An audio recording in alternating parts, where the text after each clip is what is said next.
Салам достор, байланышта Санчо Бей каналы. Бүгүн 2025-жылы чыккан Бийчи аттуу тасманы көрөбүз. Жаш кезинде атасы өлтүрүлгөн каарманыбыз 12 жыл машыгып, өч алууга аракет кыла баштаган мезгилде аны токтотуу үчүн Джон Уикти жөнөтүшөт. Анда эмесе шашпай олтуруп акырына чейин көрүүгө даяр болуп калсаңыздар, баштай берели.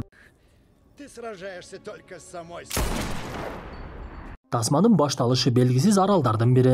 Ал жерге келген адам өлтүргүчтөр суудан чыгып күзөтчүлөрдү биринин артынан бирин жок кыла башташат. Ошол замат эле имараттын ичиндеги Хавьер баскынчылардын келгендигин билип, дароо эле аларга каршы чыга баштап, келгендердин бир тобун жок кылгандан кийин кызынын бөлмөсүнө чуркайт. Бул убакта Хавьердин кызы Ева эчтекеден бейкапар ойноп олтурган болчу. Анда каарманыбыз кызын алып ал жерге келгендерге катуу каршылык көрсөтүп, биз тасманын жүрүшүндө эмне үчүн мындай окуя болуп жаткандыгын түшүнө баштайбыз. Көрсө келгендер культ деген уюмдун адамдары экен. Хавьер жакында эле ал уюмдан кызын алып качып кеткен болот. Ошондуктан уюмдун башчысы Хавьерди өлтүрүп кызды кайтарабыз деп келишип, бирок Хавьердин катуу каршылыгына дуушар болушуп, каарманыбыз кызы менен ал жерден качып кеткенге дагы жетишет. Өкүнүчтүүсү Хавьерге салгылашуу учурунда ок тийгендиктен ал көпкө барбай эле көз жумуп калды. Бул окуядан соң биз жалгыз калган Еванын тартип сакчылардын кеңсесинде олтургандыгын көрөбүз. Бир мезгилде эле ал жерге Нью-Йоркто жайгашкан Континенталдын башчысы Уинстон Скотт кирип келет. Ал түз эле Еванын жанына келип, сенин атаң негизи жакшы киши болчу, ошондуктан сага кайгыруу менен көңүл айтамын. Эгер кааласаң мен сени атаңдын үй бүлөсүнө жеткиремин. Алар сени жакшы көрүп кабыл алышат десе, Ева макулдугун берип, каармандарыбыз ал жерден кетишет. О мобилдик операторун тандайсыңбы?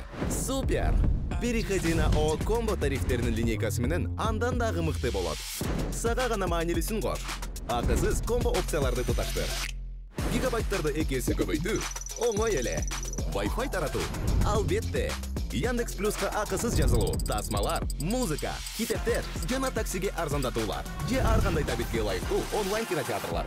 Баары акысыз, баары Мой О тиркемесинде, баары сен каалагандай. Көрсө Уинстон кичинекей кызды Руска Рома деген уюмга алып барыптыр. Анткени буга чейин Еванын атасы Хавьер дагы ошол уюмда чоңойгон болчу. Ошондуктан уюмдун башчысы Еваны көрүп дароо эле өздөрүнө кабыл алып, Ева Уинстонго ыраазычылыгын билдирип жатса, Уинстон жардамга ар дайым даяр экендигин айтып, кетерден алдын кичинекей кызга Континенталга тиешелүү тыйын таштап кетет. Ева ошол күнү уюмдагы айымдардын бири Ноги менен таанышып, анын машыктыруучу экендигин билип, ошол күндөн баштап машыгуусу башталат. Көрсө Руска Рома уюмунда негизинен кыздар балеттик бийлерди үйрөнүшүп, бирок андан сырткары мушташканды, тапанча атканды, башкача айтканда уюмдагы балдарды дагы кыздарды дагы согушкер кылып даярдашат экен. Ошентип арадан жылдар өтүп, каарманыбыз Ева дагы чоңоюп, татынакай кызга айланып, машыгуусунда ийгиликтерди жаратып, мыктылардын катарына кошулат.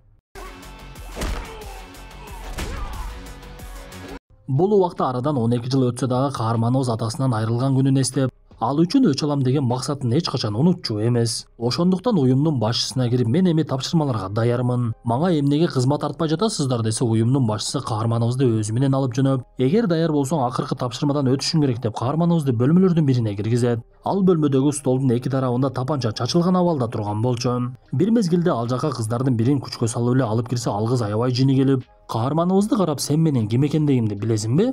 Мен дагы бир мезгилде сага окшоп чоңойгонмун, сен дагы 10 жылдан кийин менин абалыма түшөсүн деп тапанчаны чогулта баштайт. Эч нерсени түшүнбөй калган Ева дагы бир мезгилде тапанчаны чогултуп кирип, кыймылы ылдам болгондуктан каршылашы чогултуп бүтүп атайын деп калган мезгилде каарманыбыз атканга жетишип калды. Бул тапшырмадан өткөн Ева өзүнүн чындап эле даяр экендигин билгизди окшойт. Анткени ошодон кийин эле ага эң биринчи тапшырма берилип, шаардагы күчтүү ишкерлердин биринин кызы Катла Паркты коргоого аласың деп буйруйт. Анткени жакында ал кызды уурдап кетиши мүмкүн деген сөздөр чыга баштаган болчу. Тапшырманы алган каарманыбыз кубанып эле лама пальтосун кийип эс алуучу жайлардын бирине барып, ал жактан көздөгөн кызды эс алуучу жайдын ортосунда бийлеп жаткан абалда табат. Ошол мезгилде эле кызга бейтааныш адамдар жакындай баштады. Муну көргөн Ева дароо эле ошол тарапка барып, жанагы адамдарга каршылык көрсөтө баштап, мушташ узакка созулуп, экинчи тарапта адамдар көпчүлүк болгондуктан үстөмдүк кылышып, бирок Ева тапанчаны мыкты колдонгондуктан аларды биринин артынан бирин жок кыла баштайт.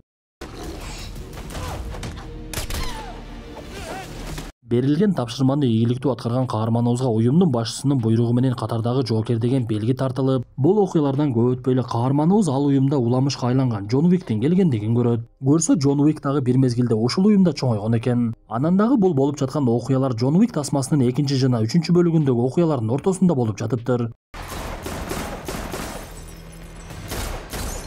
Убакыттын өтүшү менен Ева берилген тапшырмаларды биринин артынан бирин аткарып, ошондой тапшырмалардын биринде жок кылган адамынын колунан белги көрүп калат. Ева ал белгини атасын өлтүргөн адамдарда дагы бар экендигин билет эле. Ошондуктан жанагы өлгөн адамдын колун кесип алып Руска Романын башчысына алып келип, мен бул белгини жакшы тааныймын, ошондуктан алар тууралуу мага маалымат бериңизчи. Так эле ушундай белгиси бар адамдар атамды өлтүрдү эле десе, башчысы сөзүн баштап, менин сага кеңешим бул уюмдун артынан такыр түшпөй эле кой. Анткени мен сенин амандыгыңды каалаймын. Алар такыр тартипке баш ийбеген адамдар. Алар үчүн адам өлтүрүү жөн гана оюн сыяктуу. Ошондуктан биз алардын ишине киришпейбиз, алар дагы биздин ишибизге киришпейт. Анткени алардын уюму менен биздин уюмдун ортосунда илгертен келишим бар. Бири-бирибизге кол салбашыбыз керек десе, каарманыбыз эмне дешин билбей ал жерден чыгып, шаарга жөнөп Уинстонду эстеп Континентальга барат. Ева Макаро из Русско-Рома. Ал жака барган Ева дароо эле Уинстонго келген максатын түшүндүрсө, Уинстон дагы эчтекени айткысы келбей, сен издеген уюм тууралуу негизинен эч ким деле билбейт, алардын кайда жайгашкандыгы дагы белгисиз. Сен бул маселени жөн эле койбойсуңбу десе, Ева такыр эле болбой, Уинстон ага кичинекей кезинде берген тыйынды кайрадан өзүнө берет. Анда Уинстон жардам керек болсо кайрыл деген убадасын эстеп, болгон маалыматтарын берип, ошол сөз болуп жаткан культ уюмуна тиешелүү адамдардын бири тууралуу айтып берет. Ал адамдын аты Дэниел Пейн, Прагада жайгашкан Континентальда жашынып жүрөт экен. Уинстон каарманыбызга Дэниелдин сүрөтүн жана ал кайсы бөлмөдө жашап жаткандыгы тууралуу айтып, буну билген Ева дароо эле Прагадагы Континентальга жетип барды.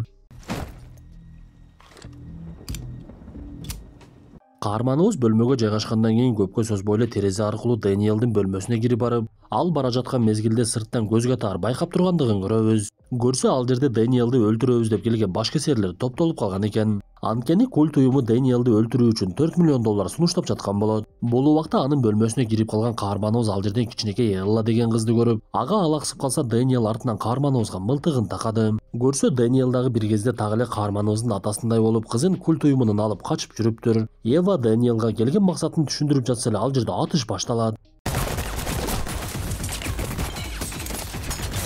Көрсө кээ бир башкесерлер Континентальда адам өлтүрүүгө тыюу салынгандыгына карабай эле Дэниелди жок кылууга келишиптир. Анда Ева менен Дэниел коргонууга аракет кылып, бирок каарманыбыз ал жердин тартибин түшүнгөндүктөн кол салгандарды өлтүрбөй эле уктата чаап качып кетип жатты. Алар лифтке түшкөн учурда Дэниел каарманыбызга, сен менин кызымды куткарганга жардам бер, мен сага культ уюму тууралуу айтып беремин. Мен кызымды меникиндей тагдырга түшүшүн каалабаймын, ал жөнөкөй балдардай эле чоңоюшун каалаймын. Бир келишимге келели десе, Ева макулдугун берип кызды өзү менен алып жөнөп, Дэниел болсо аларды коргоого алып келгендерди жок кылуу менен алек боло баштайт. Бирок алардын аракети көпкө созулган жок. Анткени культтун адамдары келип Дэниелди атып салып, каарманыбызды уктата чабат дагы кызды алып кетип калышат. Бул окуядан кийин ызы-чууга катышы бар башкесерлерди Континентальдын күзөтчүлөрү кармашып, Еванын тартипти бузбагандыгын билип, башкаларын ошол жерде атып салышты. Бул окуялардан кийин Ева оюнан кайтпай максатын улантуу үчүн атайын куралдарды сатуучу дүкөнгө барып, дүкөндүн ээси Фрэнкке тыйынды көрсөтсө, Фрэнк дароо эле түшүнүп куралдардын мыктыларын көрсөтө баштайт. Бирок ошол мезгилде ал жерге дагы кол сала башташты.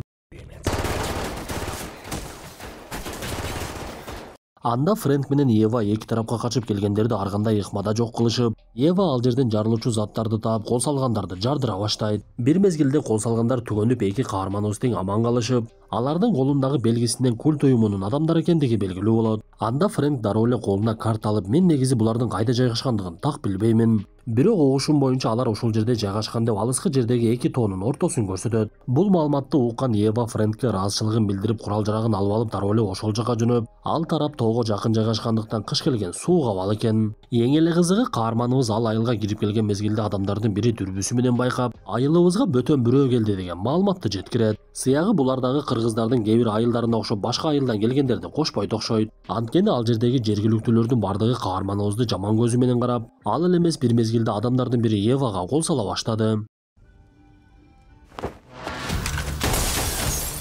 Анда эчтекени түшүнбөй калган каарманыбыз каршылыгын көрсөтүп, кол салган адамды бат эле жок кылып, эмне болгондугун түшүнбөй эле качып жөнөсө, ашкананын кызматкерлери дагы кол сала башташат. Ал эле эмес бир мезгилде тартип сакчылар, жергиликтүү тургундар дагы Еваны көздөп мылтыгын көтөрүп жөнөшөт. Көрсө каарманыбыз так эле культ уюмунун уюгуна келип калган экен. Анткени бул тууралуу маалымат ал уюмдун башчысы канцлерге жетет. Бул убакта Ева ага кол салгандар менен беттешин улантып, биринин артынан бирин жок кылып, эчтекени түшүнбөгөн абалда эле айылды аралап качып жөнөйт.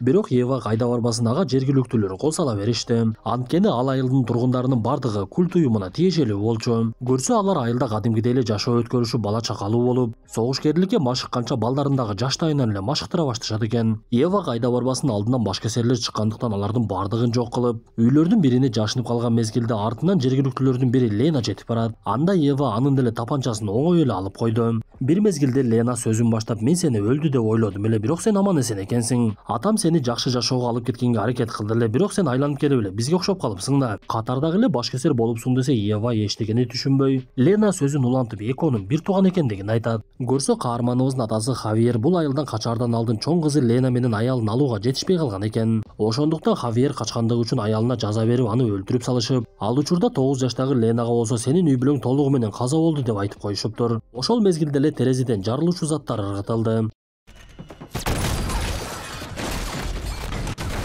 Жарылууда каарманыбыз аман калып, бирок Лена жашынганга жетишпей калып, ошол жерде көз жумуп, бир заматта эле бир тууганынан дагы айрылган Ева колуна кылыч кармап, ал жерге келгендерди өтө катуу ачуусу менен жок кылат. Андан соң каарманыбыз рацияны алды дагы канцлерге мен сени сөзсүз жок кыламын деген сөзүн айтты. Все кончится, когда ты сдохнешь. Анда канцлер дароо эле Руска Романын башчысына коңгуроо кылып, биздин ортобузда кылымдар бою тынчтык болуп келди эле. Эми болсо сенин адамдарыңдын бири келип биздин тынчыбызды алып жатат, согуш болушун каалап жатат окшойсуң. Муну кандай түшүнсө болот десе, Руска Романын башчысы жооп берип, бул жерде менин эч кандай тиешем жок, ал кыз менин айтканымды дагы укпады. Демек өзүнүн тандоосу мага бир аз убакыт бергениң, мен аны өзүм жок кыламын деп убадасын берет. Бул окуялардан көп өтпөй эле ал жерге поезд келип ичинен Джон Уиктин түшкөндүгүн көрөбүз. Баба Яга. Арадан көп убакыт өтпөй эле Мастан Каймана аты менен таанылган башкесер Джон Уик каарманыбызды оңой эле таап алды.